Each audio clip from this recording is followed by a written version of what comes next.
noite, quem eu não cumprimentei.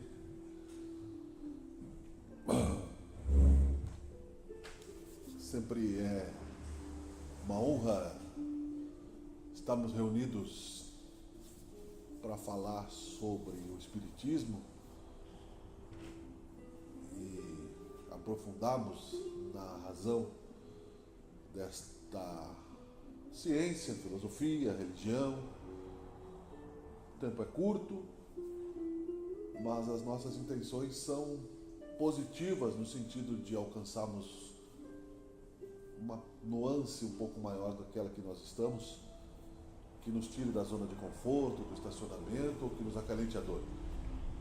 Então, muito obrigado pela oportunidade, primeiramente, de escutarem todos aqui presentes, encarnados, desencarnados.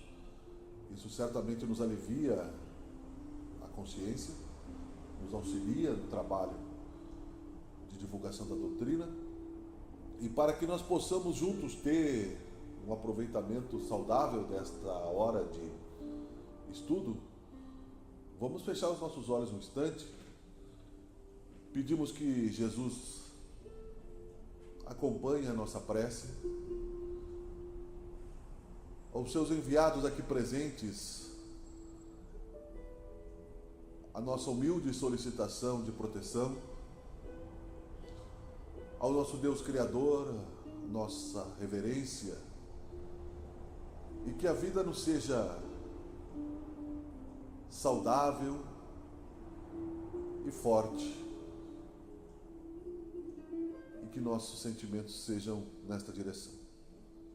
Muito obrigado àqueles que estão aqui para nos auxiliar e também para juntos receberem o auxílio divino que nos é dado infinitamente, sem nos pedir nada em troca. Que seja feito tua vontade, Senhor. Muito obrigado por tudo, que assim seja. O Espiritismo é essencialmente cristão, a gente tem comentado sobre isso. E sendo ele essencialmente cristão, é preciso que nós revigoremos o Evangelho constantemente para que nós calibremos a nossa direção. Em termos de pressão, em termos de direção, em termos de compreensão, a calibragem do destino é uma necessidade para que nos motivemos a continuar vivendo. E por isso daria um norte a esses pequenos momentos de explanação, razões para continuar. Vou abrir ao acaso um trecho do Evangelho e depois nós vamos conversar um pouco nesse sentido que nos automotive e que nos auxilie também na reflexão contínua de convivência com os outros, para que possamos, como dissemos, encontrar o equilíbrio e a satisfação de sermos vivos e eternos.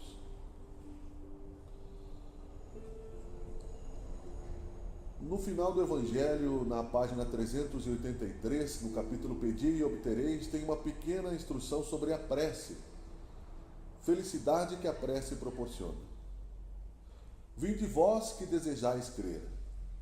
Os Espíritos Celestes acorrem a vos anunciar grandes coisas. Deus, meus filhos, abre os seus tesouros para vos outorgar todos os benefícios. Homens incrédulos, se soubesseis quão grande bem faz a fé ao coração e como induz a alma ao arrependimento e à prece. A prece, como são tocantes as palavras que saem da boca daquele que ora. A prece é o orvalho divino que aplaca o calor excessivo das paixões. Filha primogênita da fé, ela nos encaminha para a senda que conduz a Deus. No recolhimento e na solidão, estais com Deus. Para vós já não há mistérios. Eles se vos desvendam. Apóstolos do pensamento, é para vós a vida. Vossa alma se desprende da matéria e rola por esses mundos infinitos e etéreos que os pobres humanos desconhecem. Avançai, avançai pelas veredas da prece e ouvireis as vozes dos anjos. Que harmonia! Já não são o ruído confuso e os sons estrídulos da terra. são as liras dos arcanjos, são as vozes brandas e suaves dos serafins, mais delicadas do que as brisas matinais, quando brincam na folhagem dos vossos bosques. Por entre que delícias não caminhareis. A vossa linguagem não poderá exprimir esta aventura, tão rápida entra ela por todos os vossos poros. Tão vivo e refrigerante é o manancial em que orando se bebe. Dulçurosas vozes, inebriantes perfumes que a alma ouve e aspira, quando se lança a essas esferas desconhecidas e habitadas pela prece. Sem mescla de desejos carnais, são divinas todas as aspirações. Também vós, orai como Cristo, levando a sua cruz ao Gólgota, ao Calvário. Carregai a vossa cruz e sentireis as doces emoções que lhe perpassavam na alma, se bem que vergado ao peso de um madeiro infamante. Ele ia morrer, mas para viver a vida celestial na morada de seu pai. Santo Agostinho, Paris, 1861. Então esse é um trecho da coletânea de preces, de psicografias que fazem parte, que compõem o Evangelho segundo o Espiritismo, uma obra que Allan Kardec colocou de forma organizada para que nós pudéssemos estudar, e viemos estudando isso já há mais de 100 anos, 150 anos. A prece revigora aquilo que comentávamos no sentido de reencontrarmos a pressão exata que devemos ter para seguirmos na direção, no governo da nossa evolução, no autogoverno daquilo que somos, para que nos tornemos, então, a imagem e semelhança do nosso Deus Criador. A prece, ela é o combustível que nos dá a intuição de que dias melhores estão por vir e que a nossa esperança não é em vão. Que nós, apesar das dificuldades, às vezes, cumulativas, que nos cansam a alma na forja da perfeição, nos dá a certeza da vida eterna. Se analisarmos o sistema materialista em contraponto com a espiritualidade, veremos que são incapazes de conviverem, porque são totalmente diferentes. É desta forma que Jesus Cristo dizia, quando filosofava sobre a imortalidade da alma, para os seus ouvintes, que é sim, sim, não, não. Não se pode servir a dois senhores. Não se pode servir a Deus e ao materialismo, ao Deus da matéria, à carne e ao poder e à supremacia sobre o outro. Valores temporários, ilusórios, que fazem parte das ilusões humanas em determinado período da civilização, mas que após a descoberta da verdade que nos liberta, como dizia Jesus Cristo, já não cabem mais no coração do ser, de forma a se acomodar num sentimento tedioso de satisfações imediatas, que sempre serão limitadas e que levam a criatura a buscar outras formas de satisfações limitadas até o limite da perversidade. Isso acontece periodicamente em graus de evolução, porque nós entendemos que para que a nossa vida se transforme em um objetivo claro de progresso espiritual e, por consequência, o que é apêndice e suporte da espiritualidade, não sendo dado por acréscimo, porque a miséria não é do mundo, a miséria é do ser mesquinho e não do mundo que Deus criou, precisamos compreender várias questões simples que Jesus dizia, como amar a Deus sobre todas as coisas, e o próximo como a si mesmo. Como termos Deus nas pequenas coisas e nas grandes coisas, na criação do átomo e dos universos, para que esta matéria então seja administrada pelo livre-arbítrio que temos e que para os desafios que nos sejam postos, quando muitas vezes frustrados por determinação divina, não nos levem muitas vezes ao descaso da moral, da ética e da preservação da reencarnação. A morte prematura do corpo, causada por desespero, é uma fuga justamente pelo descumprimento do dever de abrir-se espaço em nossas vidas para que Deus se faça presente. Ele, nosso Pai Criador, nos remotiva, constantemente nos atraindo para o bem, para novos desafios, para que nós não sejamos prisioneiros do ciclo das reencarnações infinitamente. Então nos apresenta novas equações de vida, para que, de acordo com o nosso grau já de aprendizado, possamos escalar na evolução e vislumbrar estes mundos que, como disse Santo Agostinho no texto, ainda não somos dignos de nos manter constantemente. Quando desprendidos do corpo, sonhamos com paraísos, ou quando temos a intuição e a pequena lembrança desses paraísos quando estamos na carne, significa que tivemos um estágio espiritual para que possamos desejar crescer, objetivar sermos a imagem e semelhança de Deus. E quando aqui voltamos, entramos em conflito com a nossa imperfeição, com a lentidão da genética e do DNA ao qual somos herdeiros devido ao resultado das nossas vidas pregressas, de tudo que fizemos no passado, resultamos no que somos agora. A genética do que temos herdado dos nossos pais, ela é um programa, é um software, como se fosse um computador programado para agir de tal forma, com alta tecnologia, para que tenhamos olhos claros, doenças em determinadas idades, tantos anos de vida. O fluido vital que recebemos na nossa reencarnação material tem uma quantidade exata de energia, é o quantum energético explicado pela física quântica, calculado pelos cientistas, que nos mantém ligados ao cordão de prata, ao nosso fio espiritual, que se desprende quando não voltaremos mais ao corpo, mas que continuaremos vivendo do outro lado, com outros corpos, o perispírito, o corpo espiritual, uma matéria invisível imediatamente aos nossos olhos, mas numa dimensão real, imortal e necessária para que consigamos nos expressar como consciências, como criaturas.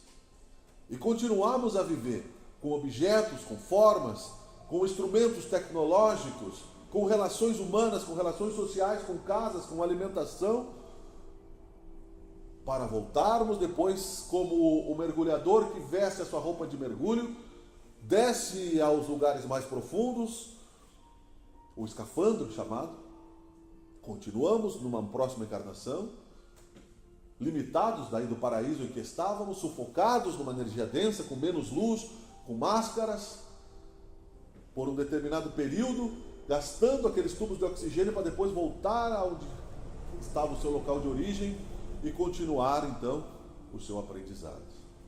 Isso deve nos desafiar. Devemos querer aprender mais. Devemos querer gostar de viver. E aprender significa não apenas estarmos na faculdade, nas pós-graduações, nos lugares de poder, porque Deus seria injusto se não nos desse a possibilidade de aprendermos em qualquer lugar que estejamos no universo. Com a família, com o próximo, com a natureza, com as crianças, com nós mesmos. Se formos colocados numa solitária, nosso pensamento não poderá ser aprisionado. E teremos memórias e teremos projeções, porque somos vivos, somos eternos, somos imortais. E são razões para viver, porque o tédio é a morte. A acomodação e a rotina é o desgaste da vida. Diz a Maíse Braga, que é da Comunhão Espírita, palestrante muito interessante, se colocarem no YouTube Maíse Braga, vai aparecer Comunhão Espírita, e ela tem palestras muito legais, e ela faz um diálogo muito interessante com as pessoas de vários assuntos. A Comunhão Espírita de Brasília tem muitos anos já, ela é palestrante já há mais de 50 anos, se não me engano, e ela fala sobre o ditado chinês de que as árvores querem ficar quietas, mas o vento não deixa. Então vejam que nós temos naturalmente muitos hábitos da cultura que nós temos. Se está chovendo muito, estamos reclamando. Se está chovendo pouco, estamos insatisfeitos. Se está muito quente, está muito quente. Segunda-feira estava muito quente, então reclamávamos. Hoje já está mais friozinho, está muito frio. Então nós temos hábitos rançosos dentro de nós, incapazes de estabilizarmos, e isso é natural, num calibre constante, numa direção correta de agradecermos aquilo que nos é dado pelo movimento, pela troca da natureza, que são razões que nos estimulam a viver. Problemas são desafios, não são pesos maiores do que os nossos ombros, porque Deus e Jesus nos disse que Ele não nos dá um fardo maior do qual possamos carregar, a não ser que sejamos muito negligentes. E mesmo assim a misericórdia de Deus não nos faltará, de acordo, é claro, com o nosso grau de responsabilidade. Não é Jesus que julgou-se incapaz de julgar os outros, sendo Ele já praticamente a imagem e semelhança de Deus como Ele pregava, que nos ensinou a sermos humildes, que nos julga. É Deus. E Deus, na sua infinita misericórdia, nos julga seus filhos eternos. Porque o único ser que não foi criado e que não tem fim no universo é Deus. Se rebaixássemos uma sequer nuance das suas virtudes, haveria a possibilidade de se colocar alguém acima dele. Então, filosoficamente, seria contradizer-se à sua grandeza divina. E é o mesmo Deus. Visitei familiares no final de semana e um parente evangélico parou para fazer uma oração antes do almoço. Não era para o Deus dele, era para o nosso Deus. Nós vamos, às vezes, à missa, levar a minha filha, que escolheu fazer a primeira comunhão, e nós rezamos o Pai Nosso. Não é para o Deus dos católicos, é para o nosso Deus. Dos católicos, dos evangélicos, dos ateus, que vão encontrar Deus, dos espíritas, dos protestantes. Vivemos numa colcha de retalhos, num mundo ainda de provas e expiações, mas com um vislumbre que, através da prece, conseguimos oxigenar aqueles tubos de oxigênio que estão faltando ar para o mergulhador que está aqui embaixo, que somos nós, precisando olhar para cima, precisando respirar a imortalidade, presos aos nossos desafios constantes, incapazes de dividir as nossas responsabilidades com o próximo por orgulho, querendo ser mais fortes do que nós somos, querendo provar que somos perfeitos ou perfeccionistas por vaidade, esquecendo-se de pedir a Deus a sua misericórdia muitas vezes. Então eu noto isso por motivos pessoais. Em 2 semanas não consigo vir e hoje estou retornando a casa. E percebo, e comentei isso com a minha esposa, que somente a oração do lar não nos parece suficiente. Por quê? Porque nós precisamos do auxílio de Deus. Nós não temos a força absoluta. É preciso fazer o evangelho no lar, sim. Reunirmos uma vez por semana com os nossos familiares e orarmos e lembrarmos que Deus existe é muito importante por vários motivos. Inclusive para o saneamento da nossa casa. Mas estamos juntos em assembleia, divulgando aquilo que nos é ensinado, tentando nos comprometer com a palavra para que consigamos nos comprometer com o exemplo que a nossa consciência intimamente vai cobrar, mesmo que não seja no mesmo nível, porque a palavra está sempre adiante. A palavra pode chegar lá, o exemplo às vezes não chega da mesma força, e é preciso então que saibamos disso. E assim fez Jesus, que teve a oportunidade de se libertar do jugo dos romanos numa reunião privada com Pôncio Pilatos, que o chamou para perguntar por que ele não chamava o reino dele, por que ele provocava tanto os judeus, por que ele não se retirava. E deu a oportunidade de Jesus dizer. E Jesus sabia que a sua palavra não passaria, ele mesmo disse: eu passarei, as minhas palavras não passarão. E se fugisse naquele momento, e se negasse a sua própria imortalidade, estaria fazendo com que o seu exemplo não alcançassem as suas palavras, porque a história de uma pessoa é que alcança as suas palavras. Sócrates, a mesma coisa. Ao ser condenado a tomar cicuta, injustamente, é claro, foi dada a ele a oportunidade de se libertar através do suborno a um soldado, que disse: foge, vai para outros lugares, aproveita a tua vida, continua a tua obra. E ele disse: mas, enfim, que honra teria eu, né? As palavras não alcançariam, o exemplo não alcançaria as palavras. E no microcosmos e no macrocosmos as coisas são iguais. Um átomo e um universo têm a mesma fundação quântica de suporte divino. Nós temos que aprender que na simplicidade do dia não é necessário que sejamos santos para que oremos pedindo razões para viver, razões para amar, para perdoar, para nos encontrarmos em contradição, que nos dê humildade o suficiente para não julgarmos o ato do próximo e deixar que a autoridade de Deus faça o seu trabalho. Isso é sabedoria de viver. E o Espiritismo nos traz isso de uma maneira tão positiva que nos envergonhamos de abandonar essa verdade quando sentimos que ela está muito próxima de nós, mas como uma nuvem incapaz de ser pega. Como a serração aqui da nossa cidade, incapaz de ser cortada com a faca, como quando éramos crianças, como as nuvens que não são de algodão, porque é subjetivo, mas é real, é fato. Nós sabemos disso. Se nós andarmos em direção da nuvem, a nuvem ela vai nos envolver, mas nós não vamos conseguir pegar. Ela parece concreta, mas ela é fluídica.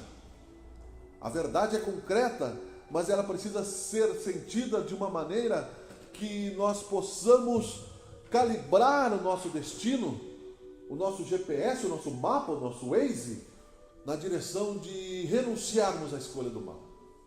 Eu posso ter o desejo do mal ainda, porque caso não o tivesse, eu estaria já no mundo livre, ou estaria reencarnado como um missionário. Aquele que nega as suas tendências instintivas está sujeito a ser subjugado por elas. Nós comemos e bebemos, muitas vezes, com aqueles capazes de cometerem delitos piores do que nós imaginamos. E talvez no nosso íntimo, sem saber que em outras encarnações tivéssemos agido ainda piores, não sabemos porque pessoas estão assim próximas de nós. Na rua, não precisa ser nosso parente, não precisa ser nosso irmão, não precisa ser nosso tio, nossos sogros, nossos cônjuges. Às vezes é um mendigo que bate na porta, pode ter sido alguém em que em uma outra encarnação tenha sido um dos nossos sócios, nós o roubamos, ele se desesperou. Passou a carregar um trauma por muitas encarnações e não confiar mais em ninguém. Naquela encarnação se tornou um mendigo desesperado porque não soube trabalhar, de medo. Nos encontrou na porta de casa e por um motivo impulsivo resolveu se vingar. A reencarnação explica. Então, vá, perdoa, resolve as tuas dívidas antes que o juiz chegue e te pegue em delito, em flagrante. Porque no universo a lei de causa e efeito ela é estável, não é como nós que somos coniventes muitas vezes com as nossas conveniências, aceitamos o que nos agrada e adaptamos a árvore do cristianismo de acordo com os nossos momentos, justificando os nossos delitos e condenando do próximo. Com uma leviandade implacável. E implacável somos também com a misericórdia de Deus ao renegá-la, quando justificamos o mal e criamos na história recente da humanidade a Inquisição. Recente, porque 300, 400 anos de história, considerando-se o infinito, ainda estão repercutindo em nossas vidas. É necessário que amemos para que a vida tenha razão de viver. Então, não basta simplesmente a rotina, a palavra, o intelecto. É preciso cavocar dentro de nós a estabilidade do amor. É preciso sentir que somos superficiais em grande parte do nosso destino. É muito fácil medir o grau de profundidade de um cristão, né? É fácil. Basta colocá-lo em confronto com o Deus materialista. Sobre seus problemas muitas vezes. Muitas vezes o cristão acha, como Judas achou, que o dinheiro vai resolver tudo. Que bastava Jesus pegar o dinheiro, tomar o poder e resolveu tudo. E nós ainda estamos aqui. Judas já reencarnou na figura de Joana d'Arc, resgatou os seus débitos com a vida material, se livrou da carne e volta como missionário. Nós estamos aqui vendendo o almoço para pagar a janta. Se nos faltam 10 reais na carteira, nós ficamos desesperados, achando que nós não vamos conseguir, depois de muitas encarnações, depois de séculos de vida, ainda temos medo de morrer na fila do SUS. E é possível que possa acontecer, porque nós deixamos que a sociedade ficasse assim, também por omissão. Não somente por estarmos aqui como brasileiros, não por acaso. Porque em outros momentos, quando tivemos melhores governos, permitimos que eles roubassem, porque o roubo era a nosso favor. Se os nossos governantes de outrora roubavam, e aquele roubo nos favorecia, porque eram romanos, porque eram egípcios, e prejudicavam outras comunidades, jamais imaginávamos que um dia estaríamos envolvidos nas mesmas comunidades, recebendo o contraponto, sem poder fazer nada, além da nossa parte, no macrocosmos. Nossa parte no lar, ensinando valores para os filhos, suportando aquilo que nos revoltaria e nos faria pegar armas em outras épocas e agredir pelo mesmo sangue, sabendo que quem com o ferro fere, com o ferro será ferido, que quem usa a espada, com a espada será ferido. Então, quando o nosso verbo escapar, e as nossas razões para viver se transformarem em ódio, reflitamos o que estamos fazendo de nossas vidas. Porque depois que você espalha, você não ajunta os cacos de uma explosão. O Espiritismo serve para isso, para concluir. Para nos dar razões inteligentes de viver e amar. Não vai nos tirar a dor como bálsamo que ilude. Não vai nos tirar a dor como um remédio que amortece, como o ópio que dá sono. Ele vai nos fazer compreender o porquê da dor e nos dar uma razão clara para que evitemos novos momentos de dor. Vai, não peques mais para que algo pior não te aconteça. Foi o que Jesus disse. Ele não disse, olha, não vai sofrer. Tudo que tu fez, acabou, eu sou Jesus, eu te liberto e acabou. Ele disse, vá, eu também não te julgo. Podia, porque ele era santo. Os que estavam ali eram hipócritas apedrejando a adúltera. Vá e não peques mais, ou seja, vá, e se tiver a oportunidade de enganar, não engane, esclareça. Se tiver a oportunidade de trair, não traia, renuncie ao mal. Se tiver a oportunidade de amar, faça caridade. E se as outras oportunidades não aparecerem naturalmente para nos fazer refletir, crie, porque nós não sabemos o que fizemos em outras encarnações ainda. Mas por filtros, Deus vai nos chamando. A gente vê muitas vezes, né, encontra pessoas na rua, em determinados momentos está tudo bem, você encontra pessoas, depois de um tempo, a vida foi para o beleléu. Alguém saiu, né? Não, eu estou bem. Alguém pediu divórcio, alguém traiu, um acidente aconteceu. A vida não é estável. Aqui nesse planeta não será. Estável é o sábio, que compreendeu Deus, que age na direção de Deus e que nada o afeta, porque Deus, dentro de si, é a força plena que dá a sabedoria do aprendizado. Ao preguiçoso, buscar água será um sacrifício, um lamento. Ao forte, um aprendizado. Na caminhada, ao buscar a pureza da água, ao carregar o balde, vou fortalecer os músculos, eu vou caminhar, eu vou me sedentar, eu posso conhecer pessoas, eu posso trocar informações, eu posso evoluir e amar.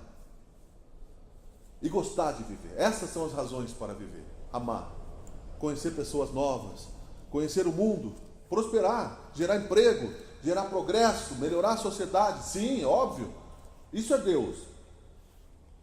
O mal, a miséria, a fome, a doença, a guerra é a ausência de Deus. E a oração é o combustível. Razões para viver. Se fugimos, é natural que sejamos frágeis, que tenhamos problemas emocionais, seremos acolhidos como filhos pródigos mais cedo ou mais tarde. Seremos recebidos por Deus. Mas o tempo que passa não volta mais. Às vezes o trabalho que não foi feito hoje, amanhã se torna um pouco mais complexo. A saudade pode ser maior. O desespero pode ser mais profundo. Então, por que não aceitarmos de bom grado de que Deus está em nosso destino e que a vida é boa e que é possível sermos fortes? Essa é a mensagem que eu gostaria de ter passado com o mínimo de clareza possível, agradecendo porque o estímulo ao continuar das reflexões é muito grande, porque são muitos os momentos em que se pode encontrar possibilidade de ver a presença de Deus, mas o que costumamos fazer é virar os olhos para o outro lado. Vemos grandes templos construídos com grandes esforços comunitários e pessoas morrendo nas suas portas, com as pessoas insensíveis passando e tirando fotos, mudando o foco para que os mendigos não sejam vistos, para que o cheiro de urina nas escadarias dos palácios hoje ainda não sejam sentidos e que a vaidade pública seja multiplicada. Pessoas loucas, miseráveis, continuam nas praças públicas, como havia na época de Jesus. E muitas ainda estarão lá. Por quê? Poderia ser um de nós, ou um de nossos filhos. Razões para viver entram no princípio de que fora da caridade não há salvação. E vamos, então, para concluir, pensar que tudo isso está posto na literatura, não somente espírita, é claro, mas também espírita, nos evangelhos, por Jesus, mas acima de tudo na consciência que temos dentro de nós. Buscai e achareis, batei e abri-se-vos-á, cada um será dado segundo as suas obras. Jesus, com amor, nos colocou. Muito obrigado, que seja feita a vontade de Deus neste momento, e vamos para o trabalho de paz. Amém, que assim seja.